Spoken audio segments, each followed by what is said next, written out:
오늘 소개해드릴 책은 2013년 2월에 발행된 단편소설 모음집 길입니다. 이 책은 성 바오로 수도회, 성 바오로딸 수도회 유기서원자들의 단편집으로 총 12편의 이야기가 담겨 있습니다. 첫 번째 이야기부터 시작하겠습니다.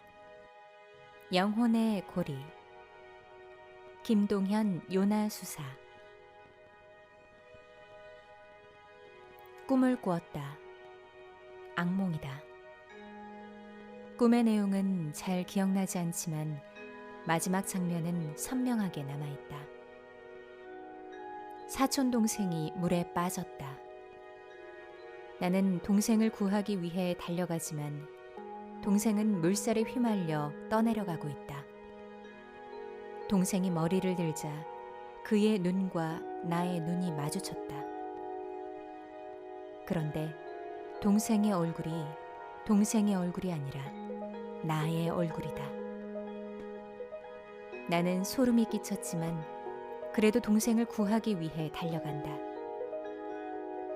나의 달리기는 소용이 없고 동생과의 거리는 멀어져만 간다. 그러다 잠에서 깨어났다. 따스한 햇빛이 나를 감싸고 있었다. 금요일 아침 잠자리에 누웠다.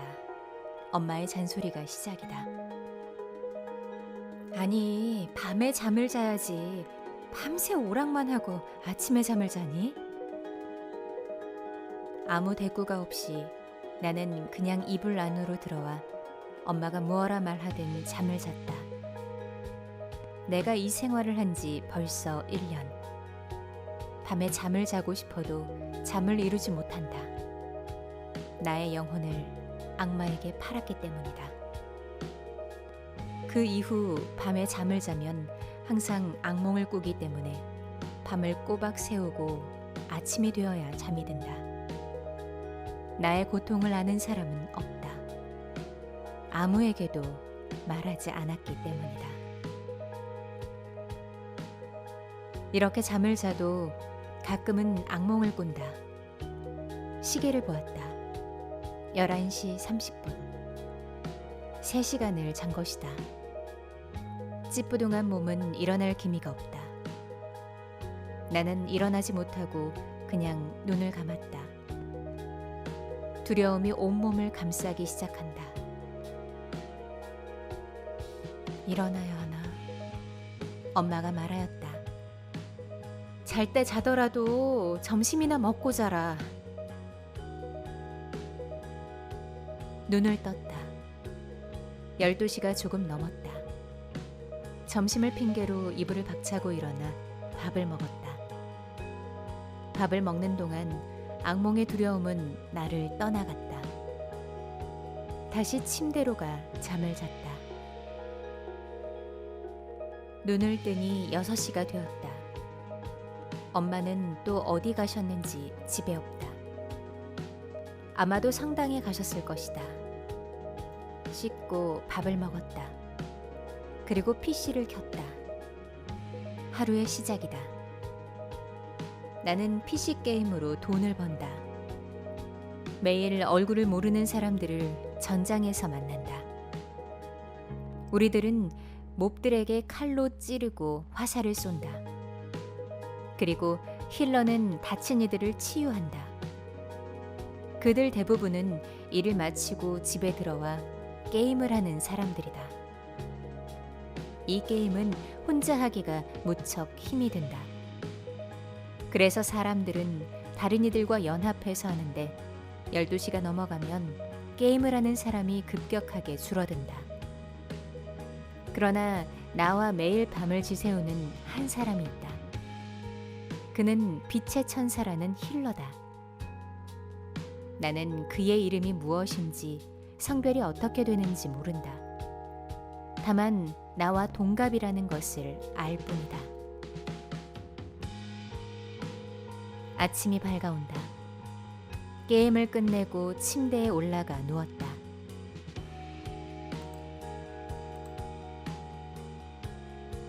삑삑삑삑 삐비비비 철컹. 다녀왔습니다. 아빠의 목소리가 들려왔다. 일어나 아빠에게 인사를 했다. 아빠는 다른 도시에서 일을 한다. 그리고 주말이면 집에 온다. 그러고 보니 벌써 토요일이다. 아빠는 가방에서 빵을 꺼내 놓으셨다. 회사에서 주는 새참을 먹지 않고 가지고 오신 것이다. 나는 빵을 먹고 잠자리에 들었다. 눈을 떴다. 오늘은 7시가 넘었다.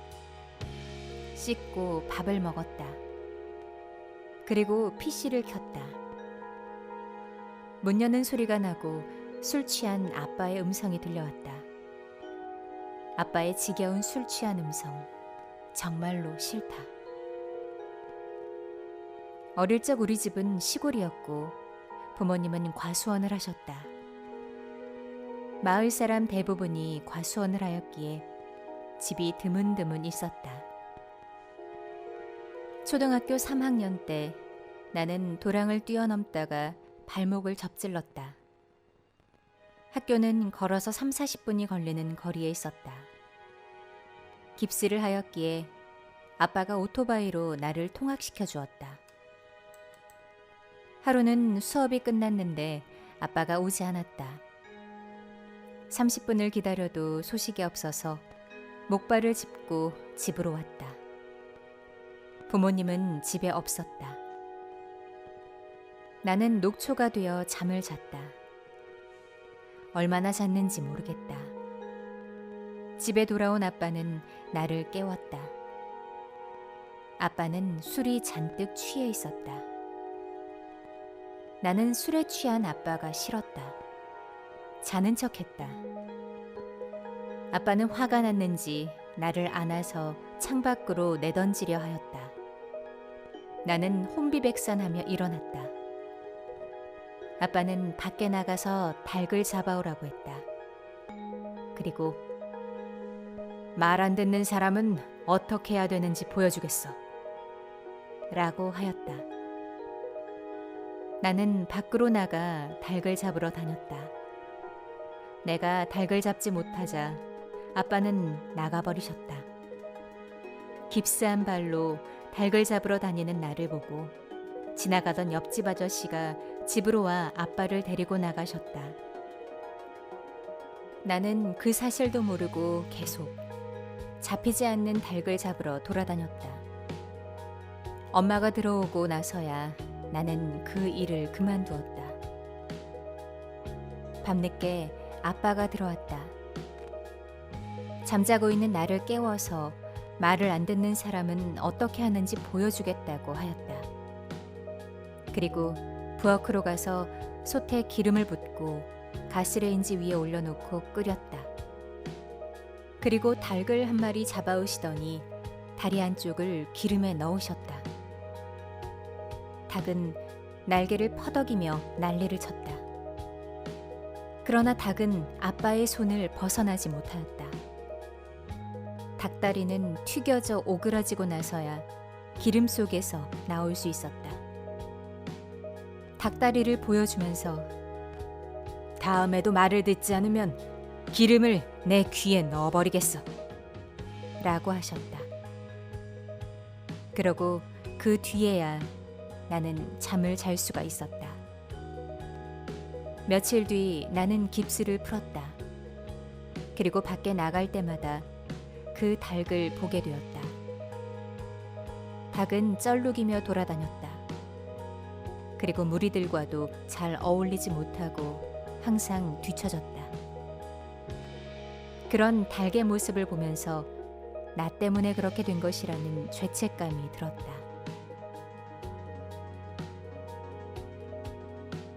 오늘도 아빠는 엄마를 옆에 붙잡아 놓고 이야기를 한다.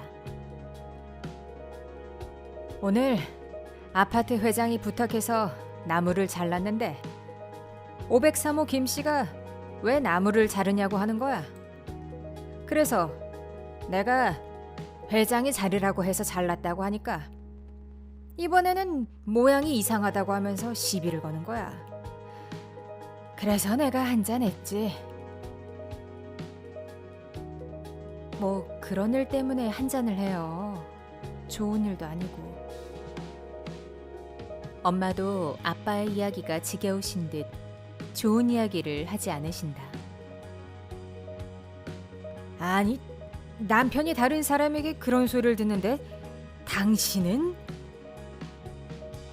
또 시작이다. 아빠의 주사는 어릴 적 엄마와 나를 가만히 두지 않았다.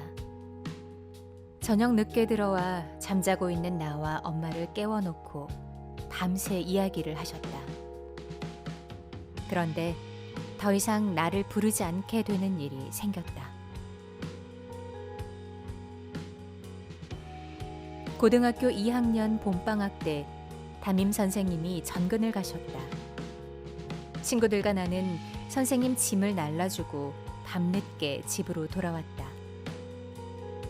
다음 날 아빠는 집에 할 일이 많다고 나를 불러 같이 일을 하자고 하셨다. 나는 방문을 쾅 닫아버리며 싫어요 라고 했다. 아빠는 아무 말 없이 방을 나가셨다. 그리고 저녁이 되어서 술을 드시고 들어와 조용히 말씀하셨다. 말 안 듣는 자식은 필요 없어. 그러니 나가! 라고 했다. 한참 후 엄마는 아빠 몰래 내 방으로 들어왔다. 여기서 이렇게 사느니 독서실에서 생활하는 것은 어떠니? 어머니는 나에게 권유하셨다. 다음 날 짐을 챙겨서 집을 나갔다. 그리고 고등학교 3학년을 독서실에서 지냈다. 고등학교 졸업식이 지나고 며칠 뒤 우리 집은 서울로 이사를 왔다. 아빠가 선 보증이 잘못되어 동네 사람들도 모르게 집을 팔고 짐을 챙겨 서울로 이사를 왔다. 새로 이사 온 집은 성당 바로 옆에 있었다. 엄마는 참 좋아하셨다. 성당이 바로 옆이라는 이유 하나만으로. 한참 이야기 소리가 들리더니 갑자기 조용해졌다.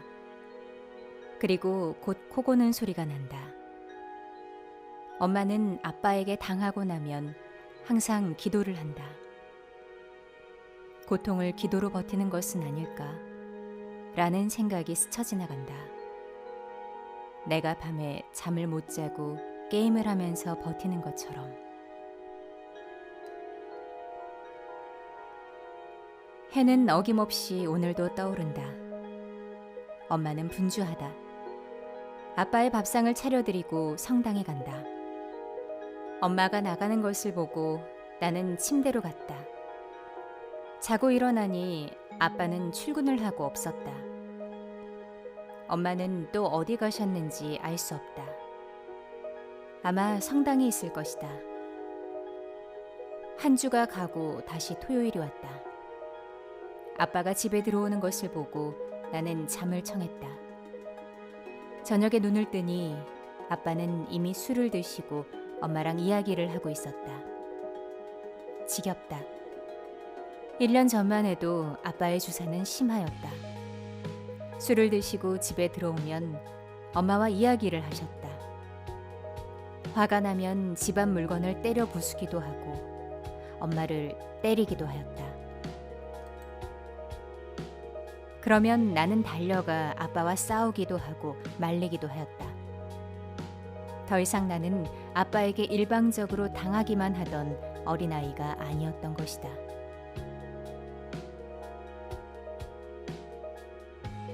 일 년 전 어느 날 토요일, 나는 회사에 급한 일이 있어 출근을 하였다.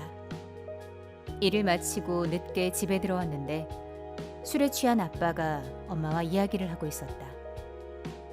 씻고 저녁을 먹었다. 그리고 잠자리에 누워 잠을 청하였다. 막 잠이 들려는 사이 엄마의 목소리가 들려왔다. 예수 그리스도의 이름으로 명령한다. 악마야, 물러가라. 예수 그리스도의 이름으로 명령한다. 악마야, 물러가라. 일어나 옆방으로 가보았다. 엄마는 아빠에게 성수를 뿌리며 이 말을 반복하고 계셨다. 아빠는 더 이상 말을 하지 않고 앉아만 있으셨다. 한 주가 지나고 아빠가 다시 오셨다. 아빠는 늘 그러셨던 것처럼 술을 드시고 엄마와 이야기를 하셨다. 이번에도 저번 주와 같이 엄마는 아빠에게 성수를 뿌리며 소리쳤다. 그런데 이번에는 아빠가 가만히 있지 않으셨다. 엄마를 때리신 것이다. 나는 달려가 아빠를 말렸고 시간이 지나자 소라는 잠잠해졌다. 나는 피곤한 몸으로 침대에 누웠다. 잠은 오지 않았고 엄마가 외쳤던 예수 그리스도의 이름으로 명령한다. 악마야, 물러가라. 라는 말이 머릿속을 맴돈다. 예수님은 있는가? 또 악마는 있는 것인가? 예수님은 엄마가 해치워 주기를 바랬던 악마를 왜 물리치지 않은 것이지? 엄마의 믿음은 옳은 것일까? 열심히 성당을 다니며 기도하고 아빠에게 성수를 뿌리며 소리쳤지만 엄마는 아빠에게 맞았다. 나는 더 깊이 생각에 잠겼다. 아빠는 평상시에는 정말로 착한 사람이다. 그러나 술만 드시면 완전히 사람이 변했다. 왜 그렇게 변했을까? 난 아빠를 이해하려 한 적이 없다. 이야기하면 그냥 앉아 있었고 때리면 맞았다. 그러자 엄마가 생각이 났다. 나보다 더 괴롭힘을 당하는 엄마. 고등학교 3학년 때 나 없이 엄마 혼자 괴롭힘을 당했을 것이다. 우리를 괴롭히는 아빠의 변신을 악마의 탓으로 돌렸다. 정말로 악마가 있다면 나에게 오라고. 아빠를 괴롭히지 말고 나에게 오라고. 나는 어떻게 해도 상관없으니. 어느새 나는 잠이 들었다. 나는 소리를 지르며 일어났다. 악몽을 꾸었다. 어릴 적 나를 대신하여 뜨거운 기름 속에 들어간 닭이 나를 노려보며 부리로 공격하였다. 나는 도망가려 하였으나 어디에 묶여있는 듯 그 자리에서 꼼짝 못하고 당하기만 하였다. 내 대신 기름 속으로 들어간 닭에게 죄책감이 들어 잠을 이루지 못하였다. 다음 날 밤에도 그 다음 날 밤에도 나는 잠을 자면 악몽을 꾸었다. 항상 같은 꿈은 아니었지만 죄책감에 빠지게 하여 더 이상 잠을 잘 수 없게 만들었다. 이러기를 한 달. 나는 피곤을 이기지 못하고 회사를 그만두었다. 그날부터 해가 떠야 잠을 자기 시작했다. 악마에게 영혼을 팔아서 그런지 아빠의 횡포는 줄어들었다. 술을 드시고 들어오셔도 그냥 이야기만 조금 하다가 잠들어 버리셨다. 저녁을 먹고 PC를 켰다. 게임을 시작했다. 나는 막무가내로 칼을 휘두르며 전장을 누볐다. 이런 날 살리는 힐러는 없었다. 그러나 빛의 천사와 함께하면 죽지 않았다. 그는 힐러의 고수였다. 아침이 밝아올 무렵 빛의 천사가 나에게 말을 했다. 오늘 밤이 마지막으로 하는 게임입니다. 나는 물었다. 집이 어디세요? 서울입니다. 저도 서울인데 매일 밤 같이 한 인연인데 오늘 저녁 밥 한 끼 어떠세요? 그는 바로 대답하지 않았다. 네, 그렇게 하죠. 우리는 종로에서 7시에 보기로 하고 전화번호를 교환하였다. 나는 컴퓨터를 끄고 침대에 누웠다. 오늘 아침은 평소처럼 밝지 않았다. 밖에 비가 오기 때문이었다. 빗소리를 들으며 나는 자리에 누웠다. 문득 이런 생각이 밀려온다. 나는 다시는 밤에 잠을 잘 수 없는 것인가? 이 지겨운 반복은 언제까지 계속되어야 하는 것일까? 눈을 뜨니 5시였다. 길을 나섰다. 오랜만에 외출이라서 그런지 사람 많은 종로는 낯설었다. 약속 장소에 도착하자 1분이 지나 있었다. 나는 핸드폰으로 전화를 걸었다. 여보세요? 여자 목소리다. 안녕하세요. 키키라고 합니다. 네, 안녕하세요. 나는 물었다. 어디쯤 오셨어요? 한 정거장만 더 가면 돼요. 늦어서 죄송합니다. 아닙니다. 천천히 오세요. 5분 후 우리는 만났고 나는 그녀에게 무엇이 먹고 싶은지 물었다. 그녀는 칼국수를 먹고 싶다고 했다. 둘 다 아는 곳이 없어서 길을 걷다가 보이는 칼국수 집으로 들어갔다. 어두운 곳에서 보았을 때는 잘 몰랐는데 밝은 데서 보니 그녀는 어딘지 아픈 사람처럼 보였다. 잠시 침묵이 흘렀다. 그래서 나는 게임 이야기를 했다. 우리의 공통점은 게임이었으니까. 국수를 다 먹어갈 때쯤 나는 물었다. 갑자기 게임을 그만두는 이유가 무엇입니까? 그녀는 가만히 웃음을 지으며 대답하지 않았다. 나는 다시 묻고 싶었지만 용기가 나지 않았다. 그렇게 우리는 국수를 먹고 버스를 타러 갔다. 그녀는 나에게 물었다. 언제든지 밥 먹고 싶으면 전화해도 되나요? 나는 대답했다. 언제든지 전화하라고. 그리고 우리는 헤어졌다. 집으로 돌아온 나는 PC를 켜고 다시 게임을 시작했다. 1시가 넘어가자 사람들은 모두 자러 가고 혼자 남게 되었다. 항상 같이 하던 그녀가 그리웠지만 그녀는 접속하지 않았다. 아침이 밝아온다. 어제 비가 와서 그런지 오늘 아침 햇살은 더 밝고 따사로웠다. 침대에 누웠는데 전화가 왔다. 그녀의 번호였다. 나는 전화를 받았다. 여보세요? 네. 여보세요? 그녀의 목소리가 아니다. 여보세요? 혹시 우리 정연이 친구인가요? 네. 나는 나도 모르게 네라고 대답해버렸다. 그리고 그녀의 이름이 정현이라는 것도 알게 되었다. 방금 우리 정현이가 죽었어요. 그녀의 어머니는 흐느끼며 이야기하였다. 나는 놀랐다.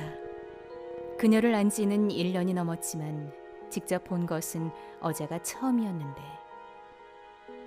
장례식장으로 갔다. 사진에 그녀는 밝게 웃고 있었다. 나는 그녀의 영정에 절을 하고 어머니께 인사를 드렸다. 그녀는 1년 전에 급성 백혈병을 앓게 되었는데 병원에서 3개월을 살 것이라고 했다.